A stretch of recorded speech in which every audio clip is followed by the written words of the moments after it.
Alhamdulillahi alal iman, alhamdulillahi alal islam,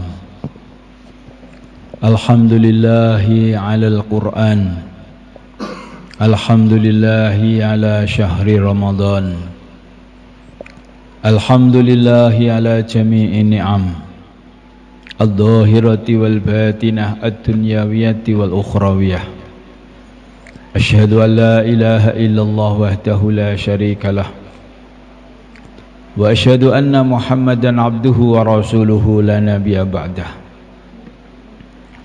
Allahumma salli wa sallim wa barik ala sayyidina Rasulillah Muhammad ibn Abdillah wa ala alihi wa ashabihi wa dhurriyyatihi wa mawalah, amma ba'd. Fa ya ibadallah, ittaqullaha haqqa tuqatih wa la tamutunna illa wa antum muslimun. I'lamu annakum qadimuna ila Allah, faltanzur nafsum ma qaddamat lighad wattaqullaha innallaha khabirum bima ta'malun. Faqad qala ta'ala fil Qur'anil Karim, a'udzu billahi minasy syaithanir rajim. Ya ayyuhalladzina amanu kutiba alaikumus syiyam kama kutiba alal ladzina min qablikum la'allakum tattaqun. Wa qala Rasulullah sallallahu alaihi wasallam, man shama ramadhana imanan wa ihtisaban ghufira lahu ma taqaddama min dhanbihi. Ma'asyiral muslimin jamaah Jum'ah rahimakumullah. Marilah pada hari yang mulia, hari Jumat ini, juga di pada bulan yang mulia, bulan Ramadan ini, kita meningkatkan iman kepada Allah dengan sesungguh-sungguhnya iman, meningkatkan takwa kepada Allah dengan sesungguh-sungguhnya takwa, sehingga tidaklah tambah umur kita kecuali tambah iman kepada Allah, sehingga tidaklah tambah umur kita kecuali tambah takwa kepada Allah. Karena akhir perjalanan manusia ini bukanlah kematian. Kematian bukanlah akhir daripada kehidupan, tetapi justru kematian manusia adalah awal kehidupan di akhirat.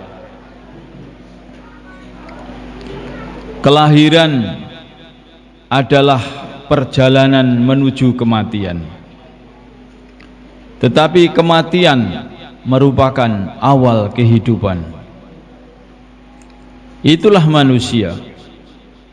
Manusia ini berbeda dengan makhluk yang lain, berbeda dengan binatang-binatang, tumbuh-tumbuhan. Manusia ini diberi anugerah oleh Allah akal dan nafsu. Binatang diberi nafsu saja, kalau malaikat diberi akal, tidak diberi nafsu. Maka manusia ini kalau jahat melebihi binatang. Seekor singa menerkam kijang misalkan, paling menerkam satu, dimakan, selesai. Besok lapar, nerkam lagi. Nerkam itu pun karena dimakan, karena makanannya ya itu. Itu pun sudah dibilang jahat, dibilang buas. Tapi kalau manusia jahat, membunuh temannya bukan satu kampung ya, satu kecamatan, 1.000, 1.000.000, dan itu bukan untuk dimakan. Kadang-kadang hanya kepentingan politik, kadang hanya masalah-masalah yang sifatnya itu tidak terlalu penting. Hadirin, begitu jahatnya manusia ketika manusia itu tidak memanusiakannya, ketika manusia itu tidak menyadari dirinya itu manusia. Tetapi kalau manusia ini baik, maka melebihi malaikat, seperti baginda Rasulullah Shallallahu Alaihi Wasallam. Maka manusia ini bisa cenderung jahat, juga bisa cenderung baik, tergantung situasi dan kondisi yang mana yang manusia itu tempati. Karena manusia ini tentu saja akan beradaptasi dengan di mana dia bertempat tinggal. Kalau lingkungannya baik, dia akan mudah jadi baik. Kalau lingkungannya jahat, lingkungannya buruk, dia mudah, karena manusia itu mudah jadi jahat. Karena manusia itu diciptakan dari tanah, dan tanah itu akan menyesuaikan keadaan lingkungannya. Kalau tanah kena air, jadilah becek. Kalau kena panas, jadilah keras. Itulah manusia. Maka dalam agama ini selalu memberikan pesanan-pesanan kepada manusia supaya berada dalam lingkungan yang baik, berada lingkungan yang soleh. Wong kang soleh kumpulono. Karena manusia itu mudah mengikuti lingkungannya, tergantung lingkungannya. Masyiral muslimin rahimakumullah. Manusia ini diciptakan oleh Allah tidak hanya sampai mati, tetapi diprogram untuk selamanya. Kalau binatang-binatang, tumbuh-tumbuhan diciptakan oleh Allah, dihidupkan oleh Allah beberapa saat, habis itu selesai. Tidak ada surga, tidak ada neraka, dan tidak ada pertanggungjawaban tindakan-tindakannya. Binatang nakal, selesai. Tidak ada dia nanti disiksa dalam neraka, tidak ada. Nanti seluruh binatang oleh Allah SWT jadikan debu, kunu turaba, jadilah kamu semua debu. Pada hari mahsyar, disitulah maka orang-orang kafir baru mengetahui dirinya ini akan celaka, sehingga mereka menyesal. Ya laitani kuntu turaba wa yaqulul kafiru ya laitani kuntu turaba. Orang-orang kafir menyesal, ingin jadi debu. Kenapa menyesal jadi orang kafir ketika di mahsyar, bukan di dunia? Hadirin, di dunia ini darul imtihan, tempat ujian. Tempat ujian itu belum ditampakkan. Orang mengerjakan amal agama, sholat, puasa, zikir, baca Quran, sedekah, belum ditampakkan amalan-amal agama, pahala-pahalanya. Nanti kalau sudah sampai di akhirat, sampai di mahsyar, pengumuman hasil ujian, namanya baru ujian, maka soal-soal diberikan. Kemudian siapa yang mengerjakan benar salah, nanti pengumumannya nanti. Begitu juga hadirin, kita di dunia ini diuji, macam-macam soal diberikan kepada kita untuk dikerjakan. Kalau nggak ngerjakan, ya kita nanti nggak lulus. Diberi soal puasa, diberi soal sholat, diberi soal macam-macam amal agama. Di soal kita ini perintah-perintah Allah, larangan-larangan Allah, diberi perintah-perintah Allah, dikerjakan apa enggak? Dilarang, ditinggalkan apa enggak? Hadirin, nanti sampai di mahsyar, di sana diumumkan rapotnya, ujian, hasil ujiannya. Lulus masuk surga, tidak lulus disiksa dalam neraka. Hadirin yang dimuliakan Allah Subhanahu wa taala. Maka jadi manusia ini harus hati-hati betul, karena manusia ini makhluk mukallaf, artinya semua aktivitasnya dipertanggungjawabkan sendiri-sendiri. Wa may ya'mal mithqala dzarratin khairan yarah wa may ya'mal mithqala dzarratin syarran yarah. Siapa beramal soleh sekecil apapun, dia akan melihat balasannya. Siapa yang berbuat jahat sekecil apapun, dia akan melihat balasannya. Maka manusia di dunia ini semestinya dia harus berpikir, kenapa saya harus berbuat demikian, kenapa saya harus berucap demikian. Karena ucapannya, tindakannya, sikapnya, perilakunya, semua ini berdampak sampai akhirat. Kalau baik sampai akhirat, kalau jahat sampai akhirat.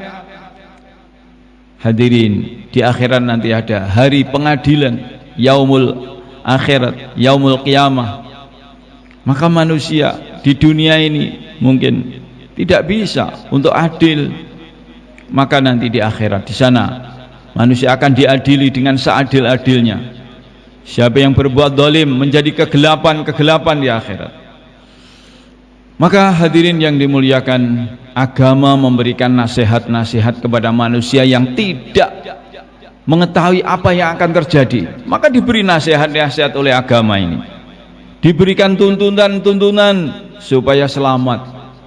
Hadirin, ada 3 manusia yang oleh baginda Nabi sallallahu alaihi wasallam sabdakan dijamin selamat di dunia, selamat di akhirat, dijamin masukkan surga oleh Allah Subhanahu wa taala. Baginda Nabi sabdakan, salah satun kuluhum dominun 'ala Allah. In 'asha ruzika wa kufiya wa imata adkhalahul jannah. Ada 3 orang yang dijamin oleh Allah. Kalau hidup diberi rezeki dan dicukupi, kalau mati dimasukkan surga. Siapa itu? Nomor 1, man dakhala baitahu fasallama. Orang yang masuk rumahnya dimulai dengan mengucapkan salam. Ini penting hadirin. Kelihatannya enggak begitu penting, tetapi ini dampaknya itu sangat penting. Karena didukung dengan riwayat yang lain, siapa yang masuk rumah tidak mengucapkan salam, maka setan-setan yang di luar rumah ikut masuk rumah. Sehingga di rumah itu menjadi markas setan. Berapa banyak tambahan setan yang dari luar karena kita masuk rumah tidak mengucapkan salam. Orang yang masuk rumah tidak mengucapkan salam itu menambah setan, sedangkan setan musuh manusia. Setan bagi manusia ini maka seperti serigala. Setan akan menyantap manusia, menggoda manusia, mengajak manusia supaya tidak amalkan agama, supaya bareng-bareng litakuna min ashabin nar, supaya bareng-bareng masuk neraka. Naudzubillah.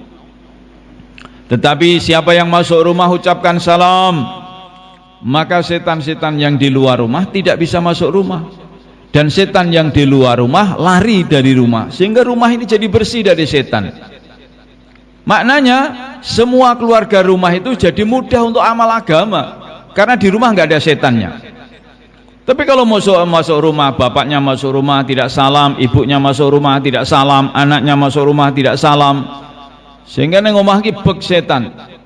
Sehingga anaknya jadi anak setan, bapaknya jadi bapak setan, mboknya jadi mbok setan, saomah rombongan setan. Maknane omah-omah niku keluarga itu sulit untuk amal agama. Beling kabeh. Jak salat yo ora gelem, jak zikir ora gelem, maca Quran ora gelem, poso ora gelem. Iki jane wong apa dudu? Karena semua ada faktor X-nya itu. Sehingga tidak heran kadang-kadang anak membunuh bapak, bapak membunuh anak, anak membunuh ibu, ibu membunuh anak. Dari mana? Itu karena kena faktor X, faktor setannya itu. Sehingga orang pada titik tertentu tidak sadar, tidak tahu kenapa darah, kenapa tangan saya ada darahnya. Dia sudah tidak ingat lagi. Dia membunuh siapa tidak tahu. Itulah hadirin. Maka pesanan agama ini akan menyelamatkan manusia ini. Kemudian rumah digunakan untuk amal agama hadirin.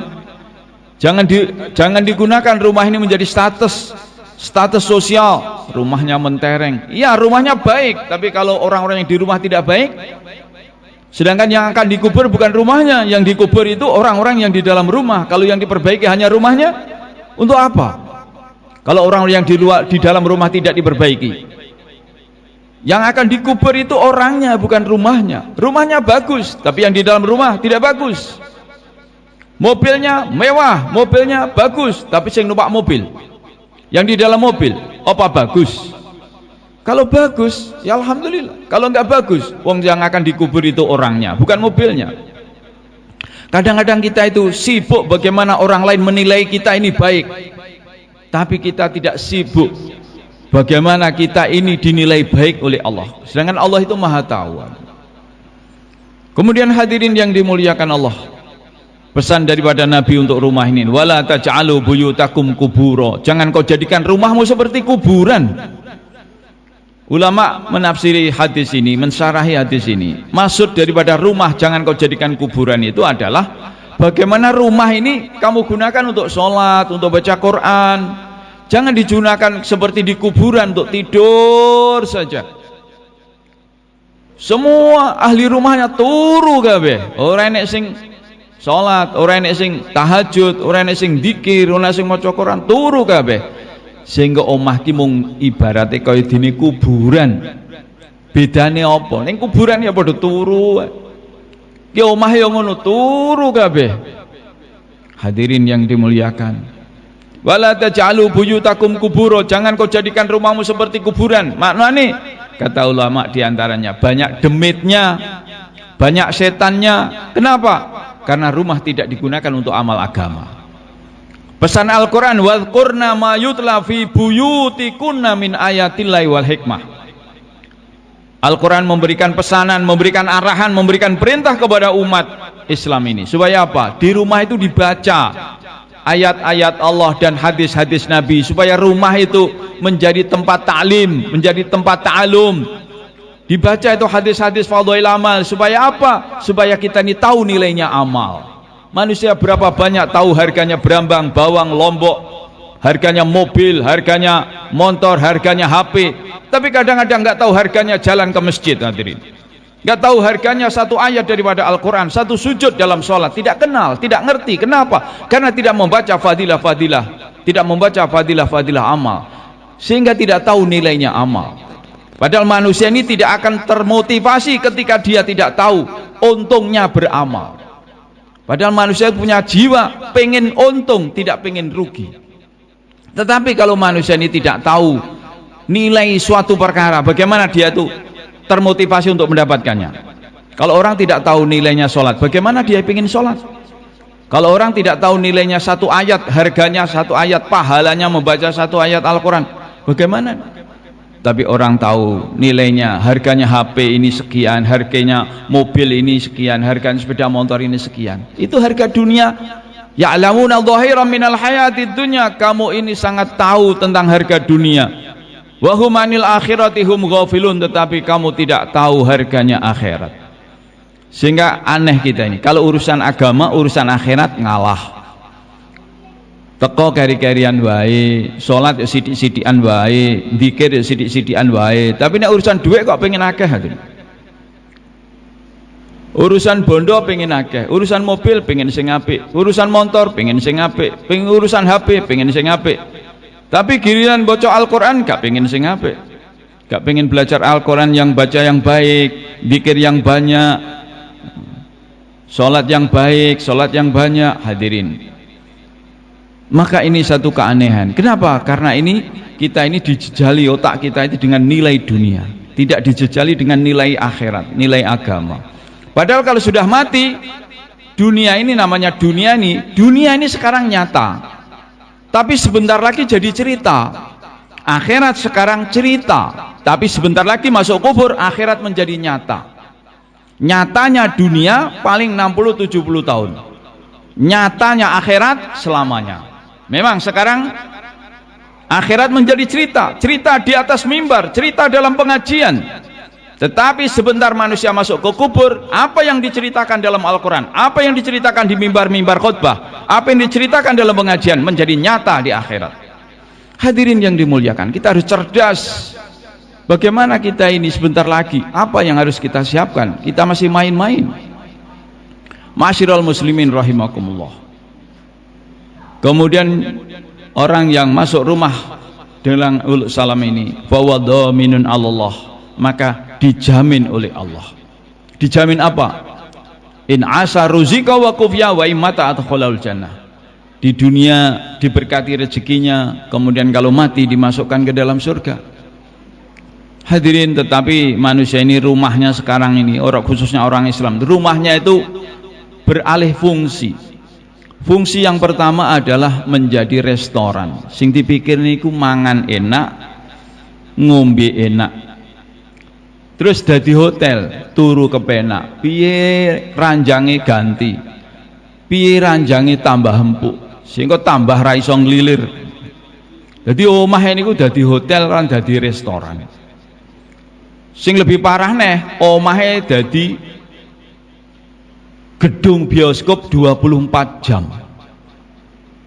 Omahe dadi gedung bioskop dadi 24 jam.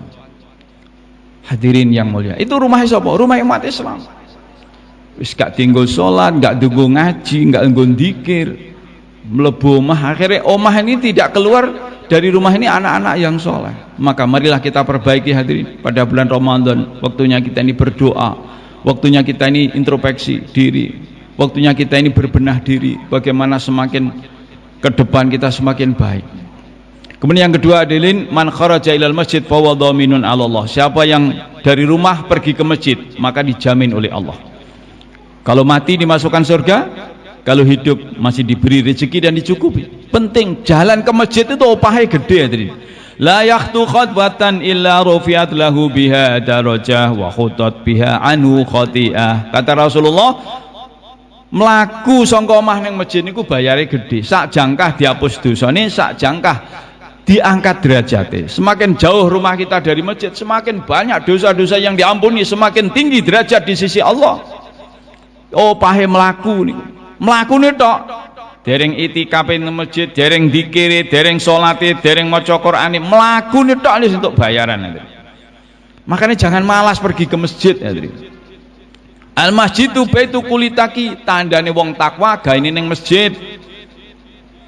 Ini kalau kita ini bersandaran ning Quran, bersandarkan kali hadis, pola pemikiran ikut Gusti Allah, Kanjeng Nabi, hadirin. Kalau kita itu demikian, kita akan selamat. Ma'asyiral muslimin rahimakumullah. Ramadan semakin hari juga semakin habis. Maka bagaimana kita hidupkan malam-malam Ramadan, siang Ramadan. Ramadan ini sebetulnya kalau diringkas amalannya dua. Satu mansoma, kalau siang puasa. Kalau malam mangkoma. Dua-duanya adalah ghufira lahu ma taqaddama min dzambi. Kalau puasa sebaiknya dikurangi beraktivitas, ketemu dengan orang, bicara dengan orang. Karena apa? Lama-lama orang kalau bicara nanti menggunjing orang, ngerasani orang, akhirnya batalnya poso. Dikurangi aktivitasnya, matanya, mulutnya. Karena apa? Kita berpuasa. Nanti kalau mata melihat ke sana kemari, melihat ke sana kemari, terganggu. Otak kita ini nggak kuat. Karena apa yang kita lihat akan masuk ke otak, masuk memori, terganggu gitu. Maka kalau nggak ada aktivitas penting, istirahat, tidur supaya ikhlas. Kalau malam mangkoma, kalau malam kalau bisa semaksimal mungkin melek. Untuk apa? Perbanyak amal. Sholat, dzikir, baca Quran, sholat, dzikir, baca Quran, doa, hatta matla'il fajr. Karena dalam satu Ramadan, satu bulan Ramadan ada satu malam yang istimewa. Kalau kita temukan malam itu namanya Lailatul Qadar, kita mendapatkan berkah seumur hidup. Sehingga kita akan aman, agama kita dijaga oleh Allah. Sewaktu-waktu kita mati, diberi mati husnul khatimah. Ja'alana Allah wa yakum minal faizin al-aminin wa adkhalana fi zumratil muttaqin. A'udzubillahi minasyaitonir rajim. Bismillahirrahmanirrahim. Wal asri innal insana lafi khusrin illa alladhina amanu wa 'amilus solihati wa tawassaw bil haqq wa tawassaw bis sabr wa qur rabbikfir warham wa anta khairur rahimin.